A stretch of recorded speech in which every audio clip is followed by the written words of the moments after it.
La Pro Favara vince anche l'ultima gara del campionato di eccellenza Girone A, che l'ha vista protagonista insieme alla Nissa, promossa in Serie D, di una stagione veramente eccellente. I numeri lo evidenziano: secondo posto con 74 punti e con un distacco dalla terza di ben 20 lunghezze.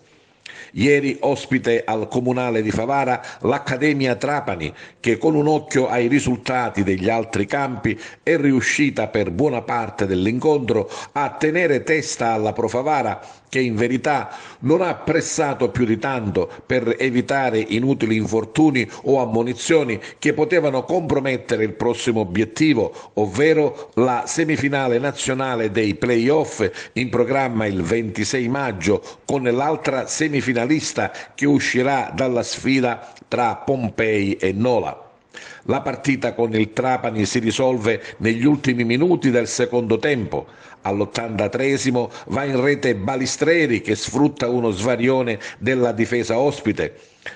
Poco prima del fischio finale raddoppia Erbini, servito dal sempre ottimo Lucarelli. 2-0 e 24esima vittoria in campionato per la Pro Favara, che è già con la testa ai play-off. Dopo qualche giorno di riposo, infatti, si riprenderà la preparazione, un intero mese di stop agonistico che vedrà la Pro Favara concentrata per cercare di raggiungere l'obiettivo della promozione in Serie D, passando appunto dai play-off. Ma sentiamo a tal proposito mister Gaetano Catalano. Sono 3 settimane che sicuramente non ci sarà da giocare, ci sarà da lavorare. Questo sicuramente è una pecca, perché dovremmo trovare qualche situazione e poter fare qualche amichevole importante, qualcosa che ci porti un attimino mentalmente a pensare quello che sono le fasi, la semifinale che andremo a giocare a Napoli. Però sarà un mese secondo me dove si lavorerà, dove i ragazzi saranno concentrati, perché credo che abbiamo tutti in testa questo obiettivo e cercheremo in tutti i modi di raggiungerlo.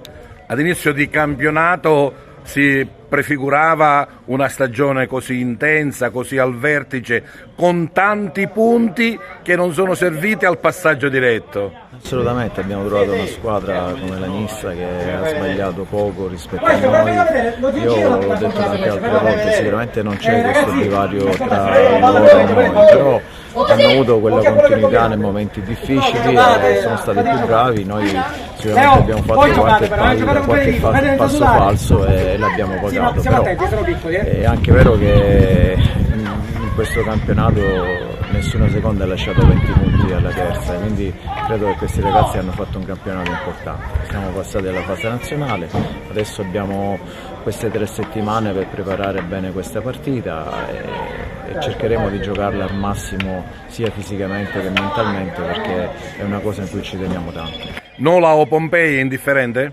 Ma sono 2 squadre forti entrambi. Il Pompei l'ho visto un paio di volte, veramente ha tanta qualità lì davanti, in mezzo al campo. Il Nola è la stessa cosa, quindi l'uno o l'altra secondo me cambia poco. Vito Lupo con i suoi figli, sicuramente i suoi principali sostenitori, i suoi fans più accaniti. Termina la regular season del campionato di eccellenza, la Pro Favara aveva già conquistato le semifinali nazionali, vincere comunque fa sempre bene. Sì, vincere serve per mantenere quello che abbiamo fatto durante la stagione, abbiamo fatto più di 20 vittorie, quindi questo è segno che abbiamo fatto un lavoro importante, ma in realtà non abbiamo raggiunto niente, ci proveremo in campagna la prima, per poi cullare il sogno di giocare la finale in un Broccoleri strapieno, come credo che lo sarà. Un mese di tempo per far cosa? Per lavorare, per alzare i ritmi, per non avere l'assillo della domenica, ma alzare i ritmi, perché siamo una squadra che a livello fisico deve stare benissimo, perché poi abbiamo una qualità importante. C'è una squadra con tantissima qualità, siamo riusciti a recuperare tutti, lavoreremo forte, lavoreremo per farci trovare pronti, perché non sarà facile stare un mese senza partita e farci trovare pronti, però è un gruppo importante, un gruppo di professionisti che si farà trovare pronto. Era questo quello che ti aspettavi ad inizio di campionato? I punti che abbiamo conquistato credevo che bastassero per un campionato di vertice, ma dobbiamo dire che c'è stata una Nissa che nel complesso nelle 30 partite è stato superiore a noi, ma vi dico la verità, abbiamo un po' il dente avvelenato per come è andata la stagione e speriamo di rincontrarla l'anno prossimo in una Serie D che sarà agguerrita.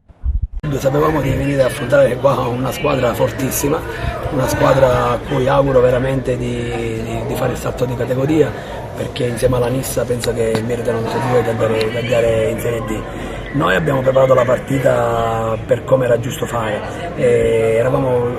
siamo stati sempre tutti dietro alla palla, chiudevamo bene tutti gli spazi e ripartivamo. E diciamo che ci siamo giocati la partita alla pari fino a 5 minuti dalla fine prima di prendere il gol, perché magari ci siamo un pochettino rilassati tra virgolette, perché sono arrivate delle notizie importanti da altri campi che ci davano già salvi, quindi i miei giocatori hanno capito subito la situazione, quindi forse c'è stato un piccolo rilassamento, però diciamo che siamo contenti perché noi abbiamo raggiunto veramente un grandissimo obiettivo. Io 3 mesi fa, quando ho accettato questa scommessa tra virgolette, sapevo di venire qua, che c'erano parecchie difficoltà perché è una squadra che non vinceva da 13 partite, però alla fine sono veramente orgoglioso di questi ragazzi perché ce l'hanno messa tutta e hanno raggiunto l'obiettivo importante che è quello della salvezza, quindi non mi rimane che ringraziare soprattutto in primis la società che mi è stata sempre vicino, non mi ha mai mollata fino ad oggi, e poi naturalmente tutto il mio staff tecnico che mi è stato vicino e mi ha dato